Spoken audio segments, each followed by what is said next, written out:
तलाक के बाद बरखा और देव को आज तलाक के कागज़ मिल गए थे। दोनों साथ ही कोर्ट से बाहर निकले। दोनों के परिजन साथ थे और उनके चेहरे पर जितनी की खुशी और सुकून साफ झलक रही थी। 4 साल की लंबी लड़ाई के बाद आज फैसला हो गया था। 10 साल हो गए थे शादी को, मगर साथ में 6 साल ही रह पाए थे। 4 साल तो तलाक की कार्यवाही में लग गए थे।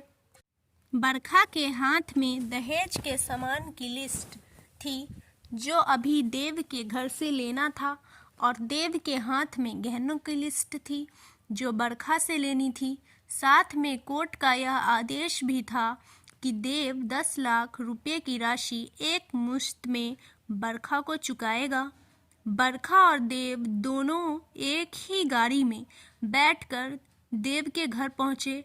दहेज में दिए गए सामान की निशानदेही बरखा को करनी थी, इसलिए 4 वर्ष के बाद ससुराल जा रही थी। आखिरी बार, बस उसके बाद कभी नहीं आना था उधर। सभी परिजन अपने अपने घर जा चुके थे। बस 3 लोग बचे थे, देव, बरखा और बरखा की माताजी। देव घर में अकेला ही रहता था। माँ बाप और भाई आज भी गांव में ही रहते हैं।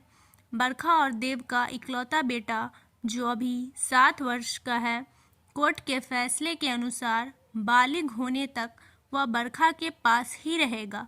देव महीने में एक बार उससे मिल सकता है। घर में प्रवेश करते ही पुरानी यादें ताज़ी हो गई। कितनी मेहनत से सजाया था इसको बरखा ने। एक एक चीज़ में उसकी जान बसी थी। सब कुछ उसकी आंखों के सामने बना था। एक एक ईंट से धीरे धीरे बनते घरौंदे को पूरा होते देखा था उसने।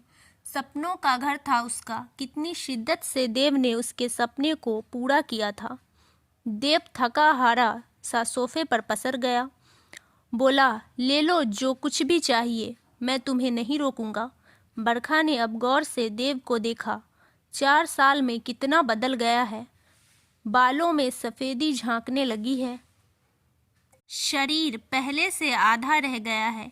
4 साल में चेहरे की रौनक गायब हो गई। वह स्टोर रूम की तरफ बढ़ी जहां उसके दहेज का अधिकतर सामान पड़ा था। सामान ओल्ड फैशन का था, इसलिए कबाड़ की तरह स्टोर रूम में डाल दिया था। मिला भी कितना था उसको दहेज। प्रेम विवाह था दोनों का। घर वाले तो मजबूरी में साथ हुए थे। प्रेम विवाह था तभी तो नज़र लग गई किसी की, क्योंकि प्रेमी जोड़ी को हर कोई टूटता हुआ देखना चाहता है। बस एक बार पीकर बहक गया था देव। हाथ उठा बैठा था बरखा पर। बस वो गुस्से में मायके चली गई थी। फिर चला था एक दूसरे पर इल्ज़ाम लगाने का दौर। इधर देव के भाई भाभी और उधर बरखा की माँ। नौबत कोर्ट तक जा पहुँची और तलाक हो गया। न बरखा लौट कर आई और न देव लाने गया। बरखा की माँ बोली, कहाँ है तेरा सामान? इधर तो नहीं दिखता, बेच दिया होगा इस शराबी ने। चुप रहो माँ। बरखा को न जाने क्यों देव को उसके मुंह पर शराबी कहना अच्छा नहीं लगा। फिर स्टोर रूम में पड़े सामान को एक एक कर लिस्ट में मिलाया गया। बाकी कमरों में से भी लिस्ट का सामान उठा लिया गया। बरखा ने सिर्फ अपना सामान लिया, देव के सामान को छुआ भी नहीं। फिर बरखा ने देव को गहने से भरा बैग पकड़ा दिया। देव ने बैग वापस बरखा को दे दिया। रख लो, मुझे नहीं चाहिए, काम आएंगे तुमको मुसीबत में। गहनों की कीमत 15 लाख से कम नहीं थी। क्यों? कोर्ट में तो तुम्हारा वकील कितनी दफ़ा गहने गहने चिल्ला रहा था। कोर्ट की बात कोर्ट में ख़त्म हो गई बरखा। वहाँ तो मुझे भी दुनिया का सबसे बुरा जानवर और शराबी साबित किया गया है। ये सुनकर बरखा की माँ ने नाक भौं चढ़ाई। नहीं चाहिए, वो 10 लाख भी नहीं चाहिए, बरखा ने कहा। क्यों? कहकर देव सोफे से खड़ा हो गया। बस यूं ही, बरखा ने मुंह फेर लिया। पूरी जिंदगी पड़ी है, कैसे काटोगी? ले जाओ, काम आएंगे। इतना कहकर देव ने भी मुंह फेर लिया और दूसरे कमरे में चला गया। शायद आंखों में कुछ उमड़ा होगा जिसे छुपाना भी ज़रूरी था। बरखा की माताजी गाड़ी वाले को फ़ोन करने में व्यस्त थी। बरखा को मौका मिल गया। वो देव के पीछे उस कमरे में चली गई। वो रो रहा था, अजीब सा मुंह बनाकर, जैसे भीतर के सैलाब को दबाने की कोशिश कर रहा हो। बरखा ने उसे कभी रोते हुए नहीं देखा था। आज पहली बार देखा। न जाने क्यों दिल को कुछ सुकून सा मिला, मगर ज़्यादा भावुक नहीं हुई।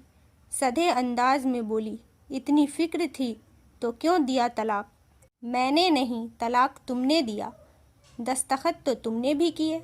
माफ़ी नहीं मांग सकते थे? मौका कब दिया तुम्हारे घर वालों ने? जब भी फ़ोन किया काट दिया। घर भी आ सकते थे। हिम्मत नहीं थी, देव ने कहा।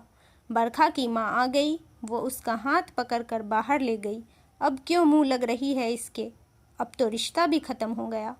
माँ बेटी बाहर बरामदे में सोफे पर बैठकर गाड़ी का इंतज़ार करने लगी। बरखा के अंदर भी कुछ टूट रहा था। दिल बैठा जा रहा था। वो सुन सी पड़ती जा रही थी।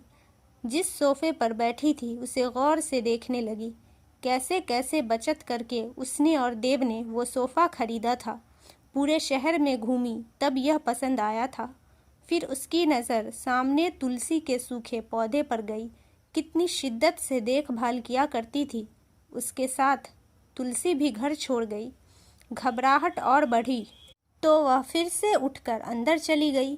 माँ ने पीछे से पुकारा, मगर उसने अनसुना कर दिया। देव बेड पर उल्टे मुंह पड़ा था। एक बार तो उसे दया आई उस पर, मगर वह जानती थी कि अब तो सब कुछ ख़त्म हो चुका है, इसलिए उसे भावुक नहीं होना है। उसने सरसरी नज़र से कमरे को देखा। अस्त व्यस्त हो गया है पूरा कमरा। कहीं कहीं तो मकड़ी के जाले झूल रहे हैं। कितनी नफ़रत थी उसे मकड़ी के जालों से। फिर उसकी नज़र चारों ओर लगी उन फोटो पर गई जिनमें वो देव से लिपट कर मुस्कुरा रही थी। कितने सुनहरे दिन थे वो। इतने में माँ फिर आ गई। हाथ पकड़कर फिर उसे बाहर ले गई। बाहर गाड़ी आ गई थी। सामान गाड़ी में डाला जा रहा था। बरखा सुन सी बैठी थी। देव गाड़ी की आवाज़ सुनकर बाहर आ गया। अचानक देव कान पकड़कर घुटनों के बल बैठ गया। बोला, मत जाओ, माफ़ कर दो मुझे बरखा, प्लीज़। अब से मैं कभी शराब को हाथ नहीं लगाऊंगा, बल्कि मैं तो कब से छोड़ चुका हूँ शराब पीना, और मैं कभी गलती से भी तुम पर हाथ नहीं उठाऊंगा। माफ़ कर दो मुझे, नहीं जी सकता तुम्हारे बिना। शायद यही वो शब्द थे जिसे सुनने के लिए 4 साल से तड़प रही थी बरखा। सब्र के सारे बांध एक साथ टूट गए। बरखा ने कोर्ट के फैसले का कागज़ निकाला और फाड़ दिया, और माँ कुछ कहती उससे पहले ही लिपट गई देव से।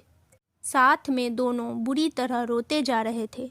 दूर खड़ी बरखा की माँ समझ गई कि कोर्ट का आदेश दिलों के सामने कागज़ से ज़्यादा कुछ नहीं है। काश उनको पहले मिलने दिया होता।